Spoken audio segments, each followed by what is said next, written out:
शांति। अव्यक्त बाप दादा के महावाक्य रिवाइज है 31/2024 की।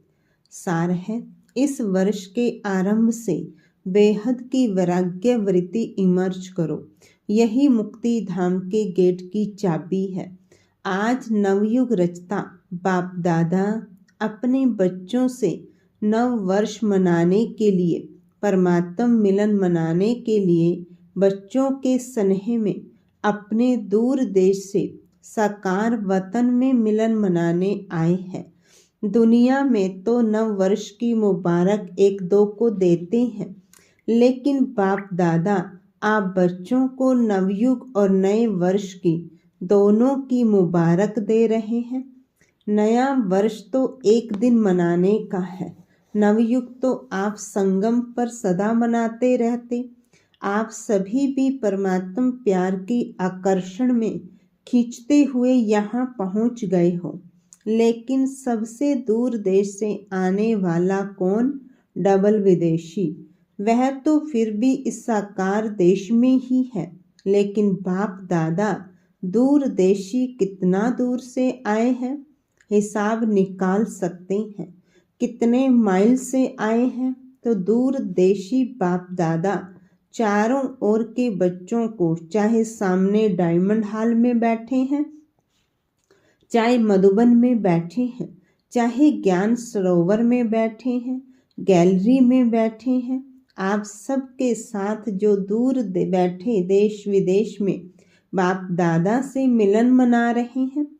बाप दादा देख रहे हैं, सभी कितने प्यार से दूर से देख भी रहे हैं, सुन भी रहे हैं। तो चारों ओर के बच्चों को नवयुग और नए वर्ष की पदम गुणा मुबारक हो, मुबारक हो, मुबारक हो। बच्चों को तो नवयुग नैनों के सामने है ना, बस आज संगम पर हैं, कल अपने नवयुग में राज्य अधिकारी बन राज्य करेंगे। इतना नजदीक अनुभव हो रहा है। आज और कल की ही तो बात है, कल था, कल फिर से होना है। अपने नवयुग की गोल्डन युग की गोल्डन ड्रेस सामने दिखाई दे रही है। कितनी सुंदर है, स्पष्ट दिखाई दे रही है ना। आज साधारण ड्रेस में है और कल नवयुग की सुंदर ड्रेस में चमकते हुए दिखाई देंगे। नव वर्ष में तो एक दिन के लिए एक दो को गिफ्ट देते हैं, लेकिन नवयुग रचता बाप दादा ने आप सबको गोल्डन वर्ल्ड की सौगात दी है, जो अनेक जन्म चलने वाली है। विनाशी सौगात नहीं है, अविनाशी सौगात बाप ने आप बच्चों को दे दी है। याद है ना? भूल तो नहीं गए हो ना? सेकंड में आ जा सकते हो। अभी अभी संगम पर, अभी अभी अपनी गोल्डन दुनिया में पहुंच जाते हो कि देरी लगती है। अपना राज्य स्मृति में आ जाता है ना। आज के दिन को विदाई का दिन कहा जाता है और 12 बजे के बाद बधाई का दिन कहा जाएगा। तो विदाई के दिन, वर्ष की विदाई के साथ साथ आप सबने वर्ष के साथ और किसको विदाई दी? चेक किया? सदा के लिए विदाई दी व थोड़े समय के लिए विदाई दी? बाप दादा ने पहले भी कहा है कि समय की रफ्तार तीव्र गति से जा रही है। तो सारे वर्ष के रिजल्ट में चेक किया कि क्या मेरे पुरुषार्थ की रफ्तार तीव्र रही या कब कैसे रही। दुनिया की हालतों को देखते हुए अब अपने विशेष 2 स्वरूपों को इमर्ज करो। वह 2 स्वरूप हैं, एक सर्वप्रति रहम दिल और कल्याणकारी, और दूसरा हर आत्मा के प्रति सदा दाता के बच्चे मास्टर दाता। विश्व की आत्माएं बिल्कुल शक्तिहीन, दुखी, अशांत चिल्ला रही है। बाप के आगे, आप पूज्य आत्माओं के आगे पुकार रही है। कुछ घड़ियों के लिए भी सुख दे दो, शांति दे दो, खुशी दे दो, हिम्मत दे दो। बाप तो बच्चों के दुख परेशानी को देख नहीं सकते, सुन नहीं सकते। क्या आप सभी पूज्य आत्माओं को रहम नहीं आता। मांग रहे हैं दो दो दो, तो दाता के बच्चे कुछ अंजलि तो दे दो। बाप भी आप बच्चों को साथी बना के, मास्टर दाता बना के, अपने राइट हैंड बना के यही इशारा देते हैं। इतनी विश्व की आत्माएं सभी को मुक्ति दिलानी है, मुक्ति धाम में जाना है। तो हे दाता के बच्चे, अपने श्रेष्ठ संकल्प द्वारा, मनसा शक्ति द्वारा, चाहे वाणी द्वारा, चाहे सबन संपर्क द्वारा, चाहे शुभ भावना शुभ कामना द्वारा, चाहे वाइब्रेशन वायुमंडल द्वारा, किसी भी युक्ति से मुक्ति दिलाओ। चिल्ला रहे हैं मुक्ति दो बाप दादा, अपने राइट हैंड्स को कहते हैं रहम करो। अभी तक हिसाब निकालो, चाहे मेगा प्रोग्राम किया है, चाहे कॉन्फ्रेंस की है, चाहे भारत में या विदेश में सेंटर्स भी खोले हैं, लेकिन टोटल विश्व के आत्माओं की संख्या के हिसाब से कितनी % में आत्माओं को मुक्ति का रास्ता बताया है? सिर्फ भारत कल्याणकारी हो या विदेश में जो भी 5 खंड हैं, तो जहाँ जहाँ सेवा केंद्र खोले हैं वहाँ के कल्याणकारी हो या विश्व कल्याणकारी हो, विश्व का कल्याण करने के लिए हर एक बच्चे को बाप का हैंड, राइट हैंड बनना है। किसको भी कुछ दिया जाता है तो किससे दिया जाता है? हाथों से दिया जाता है ना। तो बाप दादा के आप हैंड्स होना, साथ हाथ होना। तो बाप दादा राइट हैंड से पूछते हैं कितनी % का कल्याण किया है, कितनी % का किया है? सुनाओ, हिसाब निकालो। पांडव हिसाब करने में होशियार है ना, इसलिए बाप दादा कहते हैं अब स्व पुरुषार्थ और सेवा के भिन्न भिन्न विधियों द्वारा पुरुषार्थ तीव्र करो। सबकी स्थिति में भी 4 बातें विशेष चेक करो, इसको कहेंगे तीव्र पुरुषार्थ। एक बात, पहले यह चेक करो कि निमित्त भाव है। कोई भी रॉयल रूप का मैंपन तो नहीं है, मेरापन तो नहीं है क्या? साधारण लोगों का मैं और मेरा भी साधारण है, मोटा है, लेकिन ब्राह्मण जीवन का मेरा और मैंपन सूक्ष्म और रॉयल है। उसकी भाषा मालूम है क्या है? यह तो होता ही है, यह तो चलता ही है, यह तो होना ही है, चल रहे हैं, देख रहे हैं। तो एक निमित्त भाव हर बात में निमित्त है, चाहे सेवा में, चाहे स्थिति में, चाहे संबंध संपर्क में चेहरा और चलन निमित्त भाव का हो। और उसकी दूसरी विशेषता होगी निर्माण भावना। निमित्त और निर्माण भाव से निर्माण करना। तो 3 बातें सुनी, निमित्त, निर्माण और निर्माण। और चौथी बात है निर्वाण। जब चाहे निर्वाण धाम में पहुंच जाए, निर्वाण स्थिति में स्थित हो जाए, क्योंकि स्वयं निर्वाण स्थिति में होंगे तब दूसरों को निर्वाण धाम में पहुंचा सकेंगे। अभी सभी मुक्ति चाहते हैं, छुड़ाओ छुड़ाओ चिल्ला रहे हैं। तो यह 4 बातें अच्छी % में प्रैक्टिकल जीवन में होना, अर्थात तीव्र पुरुषार्थ थी। तब बाप दादा कहेंगे वाह वाह वाह बच्चे वाह। आप भी कहेंगे वाह बाबा, वाह वाह ड्रामा, वाह वाह पुरुषार्थ वाह।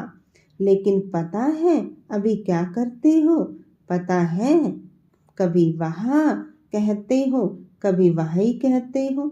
वाह के बजाय वाही और वाही हो जाता है हाय। तो वाही नहीं, वाह। आपको भी क्या अच्छा लगता है? वाह अच्छा लगता है या वाही? क्या अच्छा लगता है? वाह कभी वाही नहीं करते हो, गलती से आ जाता है। वाह वाह कितना अच्छा लगता है। हाँ बोलो वाह वाह वाह। तो इस वर्ष में कुछ करके दिखाना, सिर्फ हाथ नहीं उठाना। हाथ उठाना बहुत सहज है, मन का हाथ उठाना, क्योंकि बहुत काम रहा हुआ है। बाप दादा तो नजर करते हैं, विश्व की आत्माओं के ऊपर तो बहुत तरस पड़ता है। अब प्रकृति भी तंग हो गई है, प्रकृति खुद तंग हो गई है तो क्या करें। आत्माओं को तंग कर रही है और बाप बच्चों को देख के तरस में आ जाते हैं। आप सबको तरस नहीं आता, सिर्फ खबर सुनकर चुप हो जाते हो। बस इतनी आत्माएं चली गई, वो आत्माएं संदेश से तो वंचित रह गई। अभी तो दाता बनो, रहम दिल बनो। यह तब होगा, रहम तब आएगा जब इस वर्ष के आरंभ से अपने में बेहद की वैराग्य वृत्ति इमर्ज करो। बेहद की वैराग्य वृत्ति, यह देहभान की स्मृति, यह भी बेहद के वैराग्य की कमी है। छोटी छोटी हद की बातें स्थिति को डगमग करती हैं, कारण बेहद की वैराग्य वृत्ति कम है। लगाव है, वैराग्य नहीं है, लगाव है। जब बिल्कुल बेहद के वैरागी बन जाएंगे, वृत्ति में भी वैरागी, दृष्टि में भी बेहद के वैरागी, संबंध संपर्क में, सेवा में, सब में बेहद के वैरागी, तभी मुक्ति धाम का दरवाजा खुलेगा। अभी तो जो आत्माएं आ रही हैं फिर जन्म लेंगी, फिर दुखी होंगी। अब मुक्ति धाम का गेट खोलने के निमित्त तो आप होना, ब्रह्मा बाप के साथी होना, तो बेहद की वैराग्य वृत्ति है गेट खोलने की चाबी। अभी चाबी नहीं लगी है, चाबी तैयार ही नहीं की है। ब्रह्मा बाप भी इंतजार कर रहा है, एडवांस पार्टी भी इंतजार कर रही है, प्रकृति भी इंतजार कर रही है। तंग हो गई है बहुत, माया भी अपने दिन गिनती कर रही है।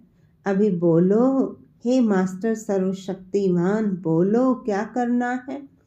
इस वर्ष में कोई नवीनता तो करेंगे ना, नया वर्ष कहते हैं तो नवीनता तो करेंगे ना। अभी बेहद के वैराग्य की मुक्ति धाम जाने की चाबी तैयार करो।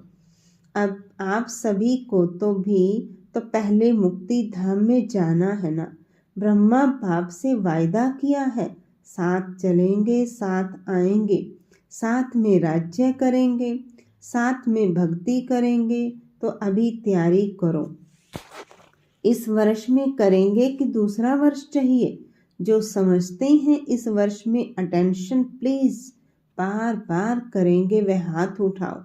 करेंगे फिर तो एडवांस पार्टी आपको बहुत मुबारक देगी। वह भी थक गए हैं। अच्छा, बाप दादा खुश है। जो बाप दादा ने डायमंड हॉल बनवाया है उसको सफल कर रहे हैं, इसलिए सफलता भव। हर सेकंड को, हर संकल्प को, हर बोल को, हर कदम को, हर वस्तु को सफल करो और सफल कराओ। 12 बजे के बाद इस नए वर्ष में बाप दादा की तरफ से पहला वरदान अपने को देना, सफलता भव। संकल्प भी असफल नहीं हो, क्योंकि आपका एक शुभ संकल्प विश्व का कल्याण करने वाला है। इतना अमूल्य है, एक एक सेकंड विश्व कल्याण का आधार है। इसलिए सफल करो, सफलता मूर्त बनो। बस यह चेक करो, सेकंड जो बीता, संकल्प जो चला, सफल हुआ। तो सभी आज मेजॉरिटी पट पर बैठे हैं। अपने राज्य में यह नहीं होगा, लेकिन वहाँ ना बाप आएगा ना आप आएंगे। बैठेंगे कहाँ? अभी मजा ले लो, पट में नहीं बैठे हो। बाप दादा तो आपको दिल तख्त पर देख रहे हैं, लेकिन दृश्य बहुत अच्छा लग रहा है। सब बिंदु होकर बैठे हैं। सर्दी लग रही है, सर्दी भाग गई ना। अच्छा, अभी अभी एक सेकंड में बिंदु बाप को याद करो, और जो भी कोई बातें हैं उसको बिंदु लगाओ। लगा सकते हो? बस एक सेकंड में। मैं बाबा का, बाबा मेरा। अच्छा, सेवा का टर्न महाराष्ट्र वालों का है। अच्छा, हर जोन को सेवा का गोल्डन चांस मिलता है। इन 15-20 दिनों में सच्चे ब्राह्मणों की सेवा कर अपने पुण्य की कोठियां भर देते हैं, क्योंकि अच्छी सेवा करते हैं तो सबके दिल से क्या निकलता है, बहुत अच्छा, बहुत अच्छा, बहुत अच्छा। तो यह दुआएं पुण्य के खाते में जमा हो जाती हैं। तो किसी को भी पुण्य का खाता जमा करना सहज है। योग बल से तो होता ही है, लेकिन यह कर्म करते भी अगर पुण्य का खाता जमा करना है तो कर्म योगी स्थिति में यज्ञ सेवा करो तो आपका खाता भरपूर हो ही जाएगा। यह सहज विधि है। महाराष्ट्र तो है, महाराष्ट्र की संख्या भी महा है, सेंटर्स भी ज़्यादा है, गीता पाठशालाएं तो बेशुमार हैं। अच्छा है, डबल विदेशी बहुत आए हैं। डबल विदेशी तो शांतिवन व मधुबन का विशेष श्रृंगार है। बाप दादा देखते हैं, एक एक बच्चा विशेष डबल हीरो है। रतन भी है और हीरो पार्ट बजाने वाले भी हैं। तो हर एक विदेशी डबल हीरो है। देखो कितने देशों में, और वहाँ से भी तैयार होके वहाँ ही सेवा कर रहे हैं। अच्छा, 45 देश वालों को पद्मा पदम मुबारक हो। अभी चारों ओर के सर्व नए युग के मालिक बच्चों को, चारों ओर के नए वर्ष मनाने के उमंग उत्साह वाले बच्चों को सदा उड़ते रहना और उड़ाते रहना। ऐसे उड़ती कला वाले बच्चों को सदा तीव्र पुरुषार्थ द्वारा विजय माला के मणके बनने वाले विजयी रत्नों को बाप दादा का नए वर्ष और नए युग की दुआओं के साथ साथ पदम गुणा थालियां भर भर के मुबारक हो, मुबारक हो। एक हाथ की ताली बजाओ। अच्छा, ओम।